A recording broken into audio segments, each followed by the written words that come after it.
Resolved. The primary objective of the United States criminal justice system ought to be rehabilitation. Let's get some definitions out of the way. Criminal justice system, as defined by Oxford Languages, the system of law enforcement that is directly involved in apprehending, prosecuting, defending, sentencing, and punishing those who are suspected or convicted of criminal offenses. Rehabilitation, as defined by Phelps in 2011, rehabilitation in the context of the criminal justice system is any discourse or practices that speak to transforming or normalizing the criminal into a socially defined non-deviant citizen, including psychological programs, drug treatment programs, educational and work training programs, work and housing placement assistance, and halfway houses. Today, we stand at a critical juncture in our understanding and reform of the United States prison system. For far too long, our approach has been marred by a misguided focus on punishment, retribution, and deterrence. However, it is high time we shift our gaze towards a more enlightened path: rehabilitation. Utilitarianism, a moral philosophy rooted in the pursuit of the greatest good for the greatest number, provides a compelling rationale for embracing rehabilitation as the cornerstone of our criminal justice system. We must reject the outdated notion of punishment for punishment's sake, as it only serves to perpetuate a cycle of recidivism and societal harm.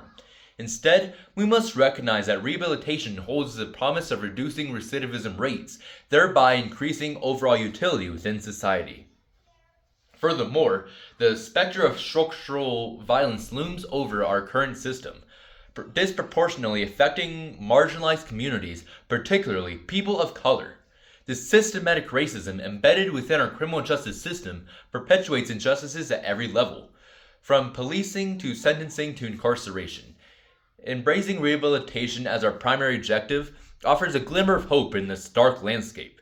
By addressing the root causes of criminal behavior and providing pathways to reintegration, we can begin to dismantle the structures of oppression that have plagued our society for too long.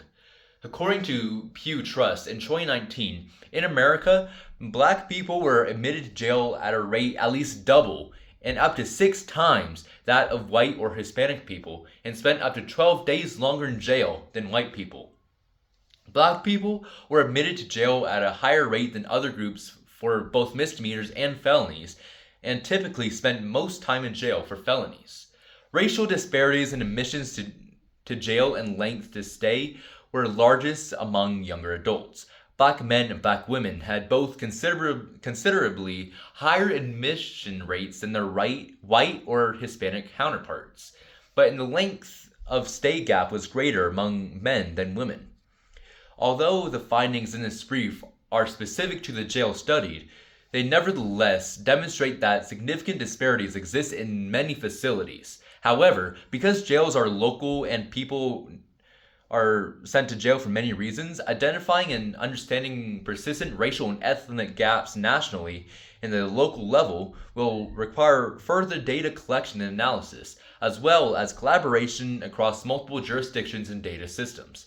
Individual localities may find that their disparities are in their jail populations, and the factors that influence those gaps are different and will require tailored solutions. Black people were overrepresented in most jails with relevant data in 2022. Black people made up to 12% of the local populations, but 26% of the jail populations on average across the 595 jails from the JDI sample for which race data was available for the entire year. Of these jails, almost 71% share the jail population that was black was at least twice that of the locality as a whole, and the disparity was much greater in some jurisdictions. In more than 2 in 5 of those 421 jails, that was 41%, black people made up at least 4 times as much of the jail population as a local general population. So we can see that this systematic racism is being embedded in our criminal system today, and that is why I believe that and it is fact that rehabilitation is what the United States prison system should be focusing towards. But let's not forget the timeless wisdom of John Rawls and his theory of justice. Stanford Encyclopedia of Philosophy says that from the behind the veil of ignorance, we must ask ourselves, what kind of society do we wish to create? A society where punitive measures reign supreme, or one where individuals are given the opportunity to redeem themselves and contribute meaningfully to the collective good? Rawlsian scholars evaluating the merits of rehabilitation often conclude that it is not only a more humane approach, but also a more effective one in terms of crime control. However, we must tread carefully in the pursuit of rehabilitation. While extending prison terms may seem like a means to achieve a more rehabilitated inmate population, we must not lose sight of the inherent value of liberty. Imposing indefinite prison terms solely for the sake of rehabilitation would be a grave injustice, infringing on the fundamental rights of individuals. And that point will give us right into the other side of the coin, where we will see that today we deliberate upon the trajectory of the United States prison system. I stand before you to challenge the prevailing notion that rehabilitation should serve as its primary objective. While rehabilitation may seem like an appealing solution to the complex issues within our criminal justice system, a closer examination reveals its inherent flaws and the impracticality of reforming a fundamentally broken system.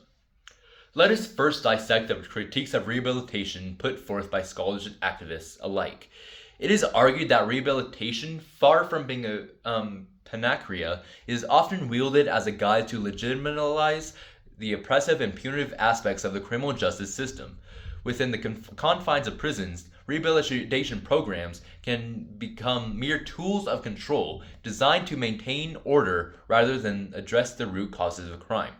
The paternalistic approach fails to acknowledge the agency and autonomy of individuals, perpetrating cycles of marginalization and oppression.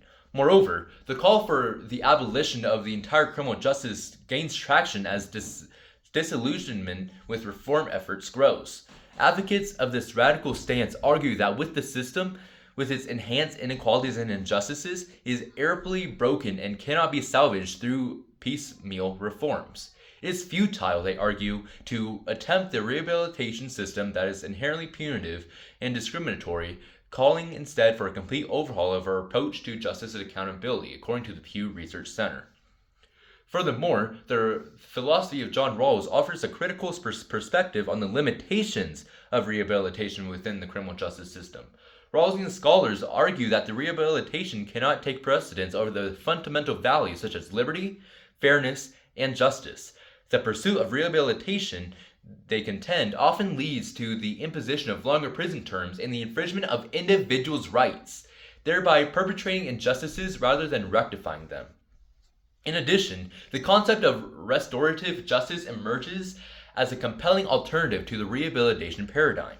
Advocates for restorative justice argue that repairing the harm caused by crime should take precedence over simply fixing the offender. By prioritizing restoration and reconciliation, we can create a more humane and equitable system of justice that addresses the needs of both victims and offenders without resorting to punitive measures. Finally, proponents of the pluralism contend that the criminal justice system might navigate a complex web of compelling objectives, rather than prioritizing rehabilitation above all else. This pluralistic approach recognizes that the diverse needs and interests at play within the system, advocating for a nuanced and balanced approach to justice that takes into account the myriad factors contributing to crime and punishment. NBER.org tells us that our research on the effects of incarceration on the offender using the random assignment of judges as an instrument yields 3 key findings.